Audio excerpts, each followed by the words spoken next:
Hello, आज हम पढ़ेंगे केंद्रीय प्रवृत्ति के माप।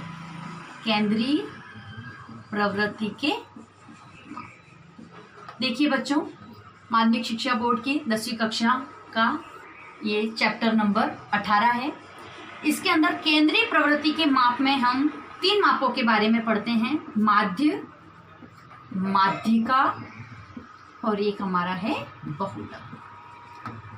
आज मैं माध्य। अब माध्य में हम एक तो निकालते हैं समांतर माध्य, सिंपल तरीके से समांतर माध्य निकालते हैं हम, जो भी 3 तरीके से निकलता है अलग अलग। जब हमारे पास वर्गीकृत बारंबारता होती है, जब अवर्गीकृत बारंबारता होती है।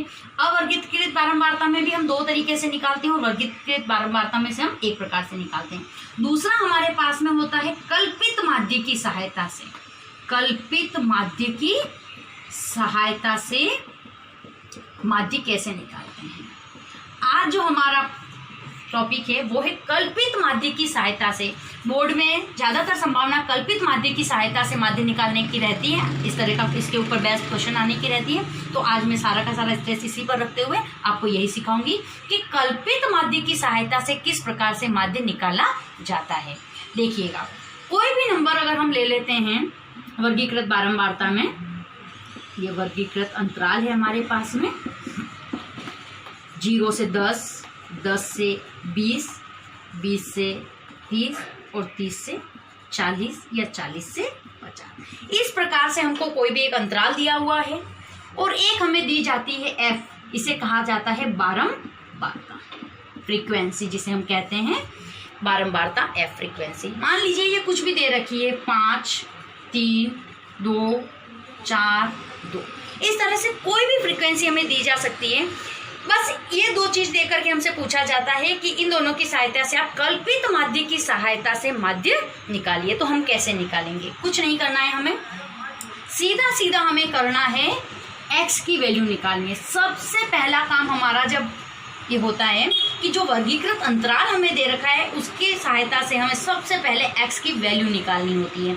वो वैल्यू हमारी कैसे निकलती है देखिएगा, लोअर लिमिट इसे कहते हैं और अपर लिमिट इसे कहते हैं। इन दोनों को आप ऐड कर दो और 2 का भाग दे दो। 0 और 10, 10, 10 में 2 का भाग देने पर ही आया 5, 10 और 20, 30, 30 में 2 का भाग देने पर ही आया 15, 20 और 30, 50, 50 में 2 का भाग देने पर आया 25, 40 और 30, 70, 70 में 2 का भाग देने पर आया 35 और 40 और 50, 35 थोड़ा सा इसके पैरेलल लिख देती हूँ मैं, 35, 40 और 50, 90, दोनों को ऐड किया 90 आया, 90 का आधा किया हमने 45।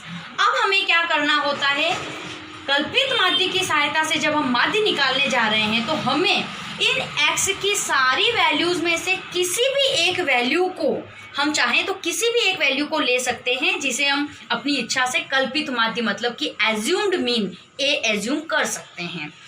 ज़्यादातर इसके अंदर इसको इजी करने के लिए जो मीड की संख्या होती है, हम ये कोशिश करते हैं कि अगर विषम अंक हैं तो बीच वाली जो संख्या है उसको हम कल्पित माध्य ले लें। तो यहाँ हमने एज्यूम्ड मीन मतलब a, उसे माना है कितना 25। यहाँ हमें d के लिए कॉलम बनाना होता है, वो वैल्यू हमारी निकलती है x माइनस ए। इस फॉर्मूला से हमारे पास वो वैल्यू निकलती है d equal to x minus A.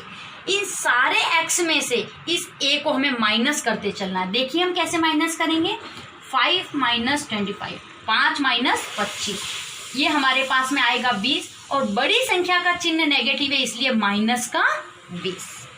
15 minus 25, ये हमारे पास में आएगा माइनस का 10। 25 माइनस 25, ये आएगा आपके पास 0।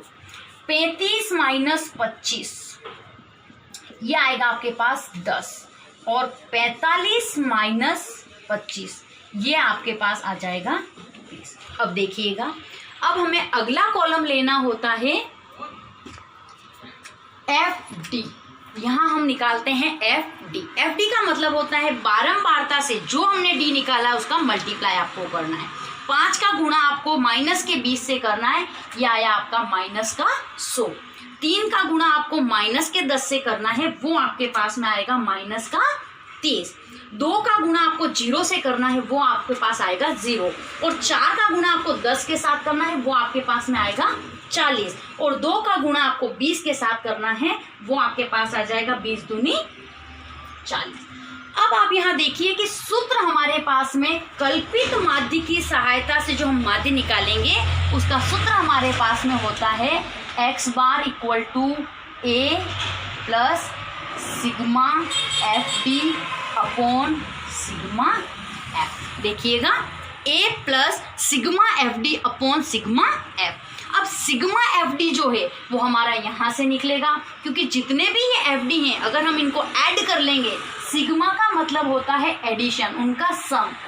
तो ये हमारे पास में 40 और 40 हो गए प्लस के 80, और 100 और 30 हो गए 130, वो है माइनस के। तो माइनस के 130 और प्लस के 80 को हम जोड़ते हैं तो हमारे पास में हो जाते हैं माइनस का 130 और प्लस का है 80। देखिए कितने हो गए हमारे पास में 50, और बड़ी संख्या का चिन्ह हमारे पास में माइनस का 50। ये तुम्हारे पास में आ गया माइनस का 50। अब हमारे पास में सूत्र के अंदर है सिग्मा एफ। सिग्मा एफ हमारे पास में यहाँ से आएगा, जब हम सारे एफ को जोड़ेंगे सिग्मा एफ। 5 और 3 8, 8 और 2 10, 10 और 4 14, 14 और 2 16। ये हमारे पास में आ गया 16। अब इन दोनों वैल्यू को अगर मैं सूत्र में पुट कर देती हूँ, ए हमारे पास में एज्यूम्ड मीन हमने एज्यूम किया था 25, ये हमारे पास प्लस है। सिग्मा एफ डी की जो वैल्यू आई है वो आई है माइनस की 50, और अपॉन में सिग्मा एफ हमारे पास में आया है 16। अब आप देखिए इसको, ये ब्रैकेट के बाहर है, ब्रैकेट के अंदर है। जब ब्रैकेट के बाहर और अंदर डिफरेंट साइन होते हैं या सेम साइन होते हैं तब भी वो मल्टीप्लाई होते हैं, प्लस माइनस माइनस 50/16। आप डायरेक्ट 16 का भाग दे दीजिए इसके अंदर। 16 का भाग अगर आप 50 में देकर देखेंगे, इस तरीके से देकर बताती हूँ मैं आपको। 16 एकम 16, 16 दूनी 32, 16 तिया 48, और ये बचा 2.0। 16 एकम 16, 1 पॉइंट तक भी करेंगे काफ़ी है। 3.1, तो 3.1। 25 में से आप अगर 3.1 को माइनस करेंगे तो बच जाएंगे आपके पास में, तो ये हमारे पास में आएंगे 21.9। तो ये हमारा हो गया 21.9। कल्पित माध्य की सहायता से जो हमने माध्य निकाला वो हमारे पास में आ गया है 21.9।